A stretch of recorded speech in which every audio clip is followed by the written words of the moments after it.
Hi friends मु रजत स्वागत करको मो चैनल बैंकिंग विथ रजत रे देखंतु रेलवे रिक्रुटमेंट बोर्ड भुवनेश्वर तरफ government of India ministry of railway तरफ बहुत बड़ा पदवी आसी पदवी हूँ RPF recruitment railway protection force जोटा कि रोचे आप कनेस्टेबल रोचे 4000 पाखापाखि पदवी रोचे। सो फ्रेंड्स केमी आप अप्लाई करेंगे इलिजिबिलिटी कौन रबकि कहि जदि आप वीडियो रे नुआ अच्छी तो चैनल को सब्सक्राइब करनी एवं बेल आइकन क्लिक करनी जदि आप चाहते कौन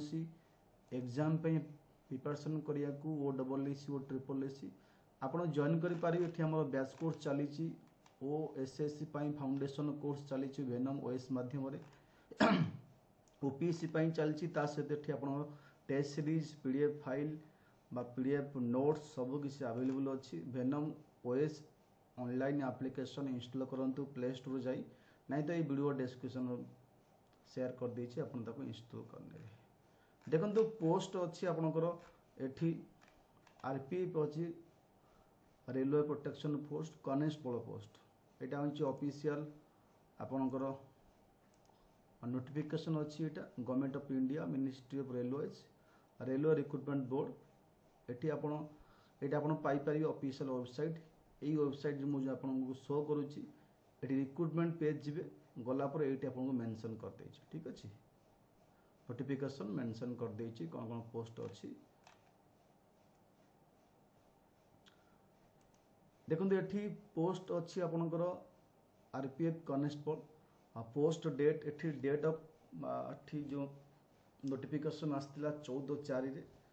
एठी मेंशन करिछि total number of post 4208 RPF constable post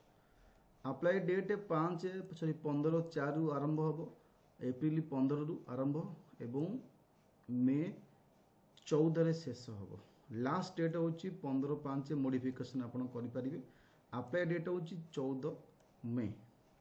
apply mode केवल ऑनलाइन ही अप्लाई करिबे ऑफिशियल वेबसाइट www.rrb.gov.in ये official website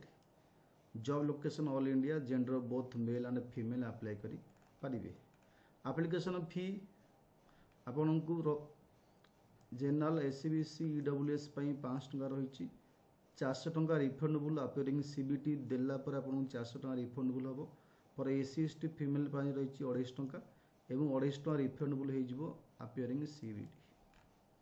then age limit कही आपको आज 1/7/2024 सुधा एज दरकार मिनिमम 18 वर्ष रु 28 वर्ष दरकार और जो मानकर रिलैक्सेशन से माने चेक करि परिबे एटा ऑफिशियल नोटिफिकेशन एठी आपण चेक करि परिबे बाकी डिटेल रही जार रिलैक्सेशन आपण चेक करि परिबे ऑफिशियल नोटिफिकेशन माध्यम एठी मेंशन कर देछि देन एठी रही आपणकर पोस्ट नेम क्वालिफिकेशन अच्छी 10th पास इक्विवेलेंट 10th पास दरकार सैलरी रही आपको 21,700 टंका रही सैलरी पर मंथ एटी आप कनेस्टेबल सिलेक्शन प्रोसेस कौन computer test physical efficiency test physical measurement test एवं सर्टिफिकेट वेरिफिकेशन एवं सब्जेक्ट टेस्ट रे पिला मन जो कंप्यूटर बेस्ड टेस्ट हम general awareness arithmetic 35 mark GK रही 50 मार्क जीआई बा जनरल इंटेलिजेंस बा रीजनिंग रही 35 mark total question 120 maximum mark 120 question 120 mark मध्य 120 जीके मैथमेटिक्स रीजनिंग टाइम रखी 90 मिनिट्स एमसीक्यू क्वेश्चन रही नेगेटिव मार्किंग मध्य अच्छी देन एठी रही आप पीटी डिटेल्स 1600 मीटर मेल मान 5 मिनिट 45 सेकंड आप कवर करेंगे 800 मीटर फीमेल मान 3 मिनिट 40 सेकंड कवर करेंगे लॉन्ग जंप मेल अच्छी 14 फुट फीमेल अच्छी 9 foot high jump 4 foot 3 foot अच्छी मेल फीमेल पिला माने ये रहिला आपनको PMT physical measurement test male पाई रही एठी यूआर ईडब्ल्यूएस ओबीसी एवं एससी एसटी एठी हाइट अच्छी फीमेल मेल फीमेल मेंशन कर दे अपन चेक कर नेबे ये चेस्ट मध्य मेंशन करछि अपन चेक करि नेबे